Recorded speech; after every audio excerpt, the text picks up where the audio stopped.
దసరా సందర్భంగా సింగరేణి కార్మికులకు తెలంగాణ ప్రభుత్వం బోనస్ ప్రకటించింది. లాభాల్లో 34% కార్మికులకు పంచాలని రాష్ట్ర ప్రభుత్వం నిర్ణయించింది.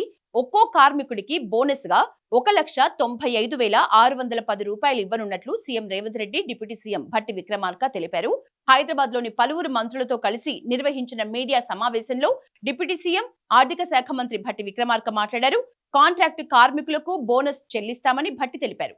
కాంట్రాక్టు కార్మికులకి బోనస్ ఇవ్వటం దేశ చరిత్రలోనే తొలిసారని చెప్పారు. సింగరేణి సంస్థలోని 41,000 మంది శాశ్వత ఉద్యోగులకు మొత్తంగా 819 కోట్లు బోనస్ గా పంపిణీ చేయనున్నట్లు డిప్యూటీ సీఎం తెలిపారు. 30,000 మంది కాంట్రాక్ట్ ఉద్యోగులకి 5,500 చొప్పున అందజేస్తామని, కోల్ ఇండియా నుంచి వచ్చే బోనస్ ని దీపావళికి పంపిణీ చేస్తామన్నారు. అతిపెద్ద ప్రభుత్వ రంగ సంస్థ సింగరేణి తెలంగాణకు ఆత్మ వంటిదని డిప్యూటీ సీఎం భట్టి అన్నారు.